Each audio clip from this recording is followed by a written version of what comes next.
একটি মেয়ের অদ্ভুত ভালোবাসা। পুরো গল্পটি শুনে চ্যানেলটি সাবস্ক্রাইব করে পাশে থাকুন আর পার্ট 2 এর জন্য কমেন্ট করুন। মিম নামের এক মিষ্টি মেয়ে ছিল, যার জীবনের সবকিছু যেন তামিম নামের এক ছেলের মধ্যে আটকে ছিল।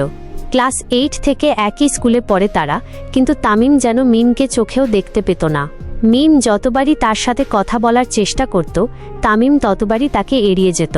মিমের বন্ধুরা তাকে বলতো, ছেড়ে দে ওকে, ও তোকে পাত্তা দেয় না। কিন্তু মিমের মন এই কথা শুনতে চাইত না। তার মনে তামিমের জন্য গভীর ভালোবাসা ছিল। অন্যদিকে নাইম নামের আর এক ছেলে মিমকে খুব ভালোবাসত।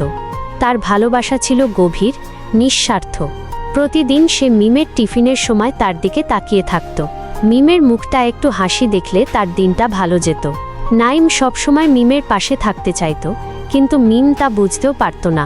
মিম শুধু তামিমকে দেখত আর নাইম শুধু মিমকে দেখত। একদিন সাহস করে মিম তামিমকে প্রপোজ করে।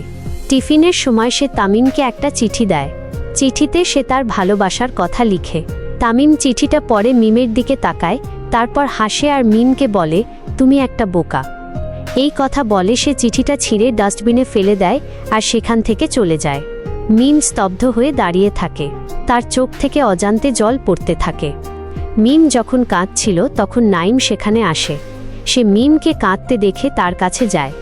নাইম নিজের টিফিন থেকে একটা চকলেট বার করে মিমকে দেয়। মিম নাইমের দিকে তাকায়। নাইম বলে, সবসময় ভালোবাসার মানুষটা আমাদের পাশে থাকে না, কিন্তু ভালোবাসে এমন মানুষ আমাদের পাশেই থাকে। এই কথা বলে সে মিমকে একটা রুমাল দেয়। মিম রুমালটা নেয় আর নাইমের দিকে তাকিয়ে দেখে। নাইমের চোখে মিমের জন্য এক গভীর ভালোবাসা দেখতে পায়। মিম বুঝতে পারে নাইম তাকে কত ভালোবাসে। নাইম মিমকে প্রপোজ করে। এই গল্পটা দুঃখী। সাবস্ক্রাইব করে পাশে থাকুন আর পার্ট 2 এর জন্য কমেন্ট করুন।